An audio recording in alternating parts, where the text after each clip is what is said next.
नमस्कार दोस्तों, आप सभी का लॉ सीखो के दैनिक समाचार विश्लेषण में। तो चलिए आज के आर्टिकल्स देखते हैं। आज का जो हमारा आर्टिकल है, एक ही आर्टिकल है, द हिंदू से लिया गया है, जिसमें फ्रेश वाटर रिसोर्सेस, जो स्वच्छ जल संसाधन है, उनके बारे में बात की गई है कि कैसे हम इन्हें लंबे समय तक बचा के रख सकते हैं। और हाल ही में हमारे जो जल संसाधन है, जो वाटर रिसोर्सेस है, उनकी क्या स्थिति है, कितना पॉल्यूशन हुआ है, उस बारे में भी ये आर्टिकल बात करता है। जैसे आपको पता है, रोज हम न्यूज इन फ्लैश की बात करते हैं। इसमें हम उन महत्वपूर्ण समाचारों के बारे में चर्चा करते हैं जो कि महत्वपूर्ण है।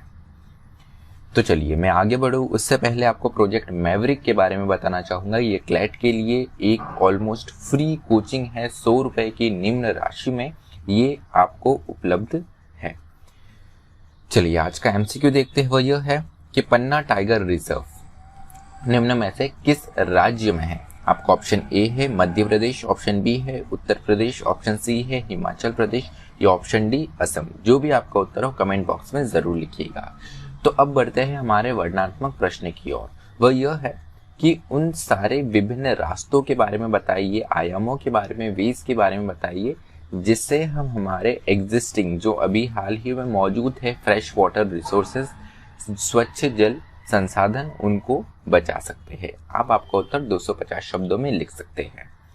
तो चलिए जो हमारा आज का आर्टिकल है वो समाचार में कैसे आया। तो हाल ही में नीति आयोग और वाटर एड, इनकी एक रिपोर्ट आई है। इसमें बताया गया है कि हमारे पास जो सरफेस पे और जो भूमिगत अंडरग्राउंड वाटर है, इसका 70% जो जल है ये कंटेमिनेटेड है, प्रदूषित है।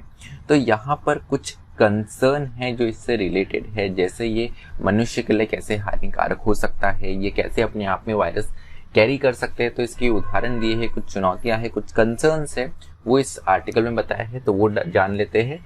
तो ये वायरस के एक सोर्स हो सकते हैं। कोविड-19 एक हवा, एक एयरबॉर्न यहाँ पर डिजीज हम इसे कह सकते हैं। एयरबॉर्न इन्फेक्शन होता है, यहाँ पर एयर टू एयर इन्फेक्शन देखने को मिलता है। लेकिन इंग्लैंड, वेल्स और स्कॉटलैंड, ये 3 देश ऐसे हैं जहां पर ये पाया गया है कि वेस्ट वाटर सैंपल इकट्ठे किए गए, उसमें कोविड-19 जो सार्स कोविड-2 जो है, इसके ट्रेसेस जो है वो मिले हैं। मतलब इससे ये पता चलता है कि ये वेस्ट वाटर जो है उससे भी ट्रांसफर हो रहा है। उसके अलावा research at University of Stirling Scotland में जो है, इसमें बताया गया है कि कैसे सेवेज वाटर जो होता है, प्रदूषित जल जो होता है, उससे कोविड-19 फैल रहा है। उसके अलावा बात ये आती है कि अगर वेस्ट वाटर या वाटर के द्वारा, वाटर रिसोर्सेज के द्वारा अगर कोविड-19 फैल रहा है, तो हम इसके साफ भी तो कर सकते हैं। हाँ, हम इसे साफ कर सकते हैं। उसके 2 रास्ते भी है। जैसे पहला है आरओ, रिवर्स ऑस्मोसिस, जिसमें अब इसका दुष्परिणाम ये होता है कि इसमें आरओ के चलते हुए जो हेल्दी मिनरल और न्यूट्रिएंट्स रहते हैं वो भी निकल जाते हैं कंटेमिनेंट्स के साथ में। तो यहाँ पर पानी जो फायदा पहुंचाने वाला रहता है, उसके जो पानी पहुंचाने वाले एलिमेंट तत्व रहते हैं वो भी निकल जाते हैं। उसके अलावा हमारे पास में अल्ट्रा वायलेंट एक्वागार्ड ट्रीटमेंट भी है। लेकिन इससे होता ये है कि इससे जो केमिकल्स है, केमिकल कंटेमिनेंट्स है, वो निकल नहीं पाते और ये अपने आप में काफ़ी ज़्यादा महंगा भी है। अब बात आती है कि हमारे पास में क्या सॉल्यूशन रह जाते हैं। तो फ्रेश वाटर रिसोर्सेज जो है हमारे, इसको कंजर्व करने के लिए, इसे बचाने के लिए हम 2 रास्ते अपना सकते हैं। सबसे पहले तो हमको ये ट्रेस करना चाहिए कि कौन से ऐसे 2 मेजर सोर्सेस है जहाँ पर अनपॉल्यूटेड फ्रेश वाटर सोर्सेस है। तो सबसे पहला जो है वो ये है कि जो जंगल के नीचे जो भूमि है, वहां पर जो भूमिगत जल है वो अपने आप में अभी भी अनपॉल्यूटेड है।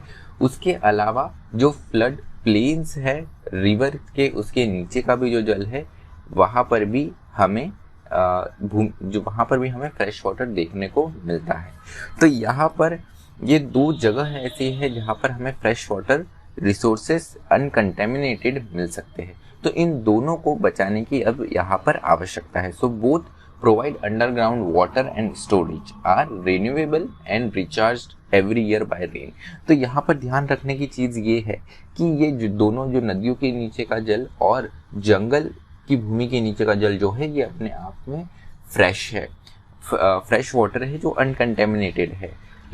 साथ ही साथ हम इसे नवीकरणीय सोर्स के रूप में भी यूज कर सकते हैं। कैसे? जैसे हर वर्ष जो बारिश होती है तो हम यहाँ पर जल संचयन करके इसे रिन्यूएबल सोर्स भी हमारा बना सकते हैं। तो अगर हम देखें, हाल ही में Yamuna flood plains in Delhi is used to provide water to 1 million people each year. तो यहाँ पर यमुना के नीचे का जो पानी है वो इस्तेमाल किया जा रहा है दिल्ली की प्यास बुझाने के लिए। तो इसका भी इसे हम प्रायोरिटी पे लेकर, प्राथमिकता पे लेकर इसका संचयन, इसका कंजर्वेशन और साथ ही साथ इसका बचाव कि ये कैसे पॉल्यूटेड नहीं हो, इस पे मेजर्स ले सकते हैं। तो चलिए न्यूज़ इन फ्लैश पर आते हैं। तो आज की जो न्यूज़ इन फ्लैश है ये है हमारे सुप्रीम कोर्ट से। तो सुप्रीम कोर्ट में जो हमारे मुख्य न्यायाधीश है शरद ए बोबड़े, इनका रिटायरमेंट होने वाला है 23 अप्रैल को, 30 अप्रैल 2021 को। अब बात आती है कि अगले चीफ जस्टिस कौन बनने वाले हैं। तो इन्हीं के द्वारा नेक्स्ट चीफ जस्टिस जो है उनके लिए जस्टिस NV रमन्ना जो है इनका नाम दिया गया है, जो कि 26 अगस्त 2022 तक अगर वो बनते हैं, 24 अप्रैल को ये अपनी शपथ लेते हैं, 23-24 अप्रैल को, तो ये 26 अगस्त 2022 तक हमारे चीफ जस्टिस रहेंगे सुप्रीम कोर्ट के। जैसे आपको याद होगा तो पिछले महीनों हमने चर्चा करी थी कि कैसे NV रमन्ना जो है, जस्टिस NV रमन्ना जो है, इन पर आंध्र प्रदेश के chief minister YS Jagan Mohan Reddy द्वारा आरोप लगाए गए थे। इन हाउस प्रोसेस स्टार्ट की गई थी, लेकिन ये इन हाउस प्रोसेस डिसमिस कर दी गई है। तो चलिए आज का जो हमारा विश्लेषण है वो यही समाप्त होता है। मुझे सुनने के लिए आप सभी का धन्यवाद। इसी तरह पढ़ते रहिए, मेहनत करते रहिए। धन्यवाद।